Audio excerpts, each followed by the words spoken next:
What's up everyone, Lion Roar here, and we have a brand new legendary Stellar Dynasty hero in the Astral summon. So of course I'm gonna cover him and try my luck.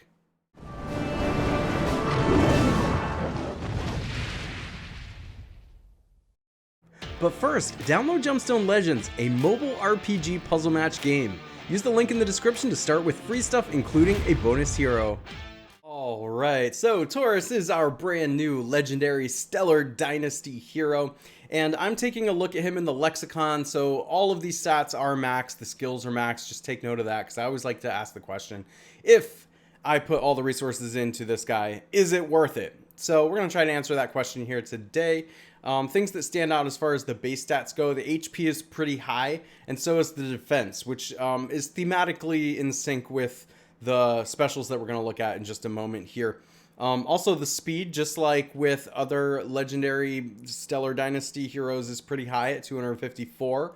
And then the mana gain, though, is kind of low, even for Stellar Dynasty heroes, which you can match any gemstone to create mana, any color. So, I mean, that does make all the heroes faster.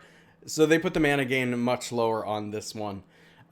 He is a defense leader everywhere, so there is that flexibility. And of course, I like the speed leader better than anything. And at this point, there's enough speed leaders that I feel like we can have a speed leader on every team we want to create. So we don't necessarily need this effect, but it does come in handy at times in certain game modes, especially if you're going up against a really high attack type of, I don't know, like in the Rift or something like that. Maybe you need the defense more than you care about the speed. So that depends. But let's take a look at the special. So Bull's Charge. This one's pretty simple. Now, I'm used to Gemstone Legends having a lot of text in their specials. This doesn't have a lot of text, but sometimes that's more powerful. Let's see. Gains increased defense for 4 turns. All right, that's okay. And inflicts provoke on all enemies for 7 turns. 7 turns is forever in this game. And so, of course, on level 1, you can see that it's increased defense for 3 turns and provoke for 5 turns. So you have to level the special up to get to that point, but holy cow. So what that means, provoke, just in case you don't know, means that it's kind of like a reverse taunt. All the enemies have to attack him, and they're not allowed to attack the other hero. So if you can somehow synergize him with, like, various forms of increased defense and, you know, lesser ability to take damage, like damage reduction kinds of things, then that's going to make it really annoying for an opposing team to try and defeat your team, because he's going to soak up all that damage. So, I mean, just based on the special, like what I'm talking about is the type of equipment I would want to put on a guy like this is just going to increase his longevity and his resilience. So, you know, really high defense and HP types of things that are just going to make the opponent feel like they're smashing their head against a wall when they're trying to defeat him. All right, let's take a look at the passive. Now, this is the amount of text that I'm used to in Gemstone Legends. And again, do note that when I read this, it is the max stat. If you want to see, I'll put the level 1 up here if you want to compare what this hero would look like as soon as you get him and then after you level him up. After receiving 10 gemstone attacks, grants Fortify to all their allies for 3 turns, and Protective Shield based on 15% of target's max HP to other allies for 3 turns. We know that effect can be very powerful, especially on a defensive type of support hero like this. Once per battle, he removes all positive statuses from all enemies if an ally dies, and uses his special ability on its maximum level. Interesting.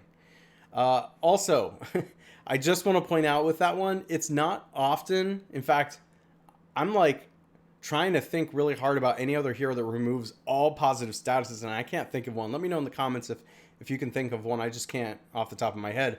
So it's not often we get a hero that removes all positive statuses.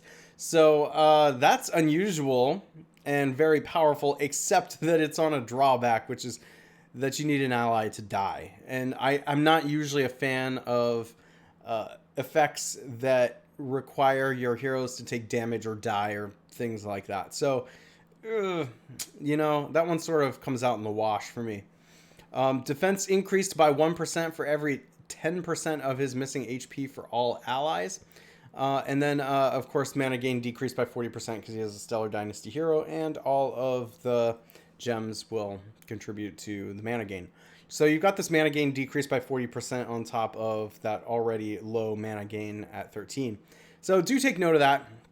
But what do I think about this guy? Well, he's interesting. You know, there's very few heroes in this game that are like as defensively built as this guy is. I mean, it's thematically very correct to call him a tank bruiser. He is just there to make life really hard on an attacker to keep the team alive.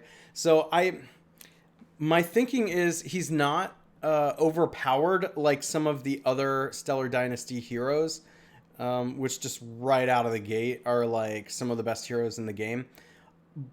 But I think he can be up there if you build the team right. So you're going to have to build a defense around this kind of guy. And I think there's the possibility for putting synergies together that are going to make it almost impossible for an attacker to destroy this team. So it's going to be up to you to kind of figure out that puzzle and what other heroes you have to do that.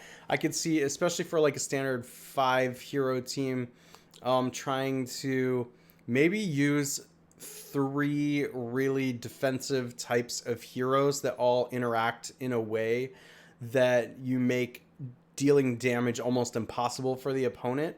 I'm thinking a mixture of like healing and, you know, he's already got protective shield there, increased defense, potentially any kind of like taunt effects and, you know, things like that that could, you know, potentially make it just really, really hard on the opponent.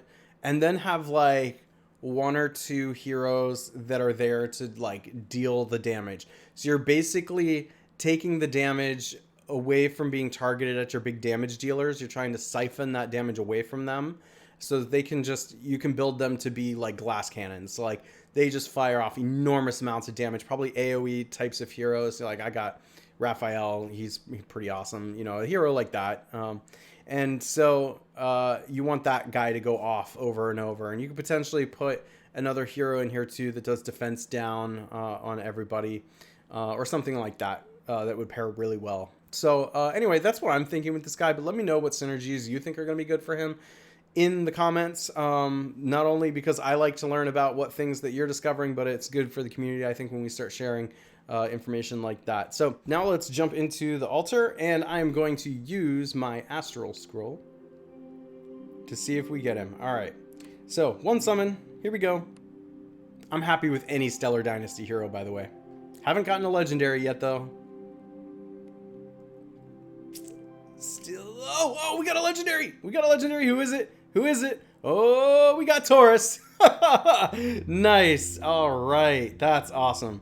Okay, cool. So I got the featured hero. This is my first legendary hero of the Stellar Dynasty. This is awesome. All right, so I'm definitely going to start working on him and building him up quickly. If you enjoy videos like this, make sure to like, subscribe, and hit that bell notification, and I will catch you in the next one.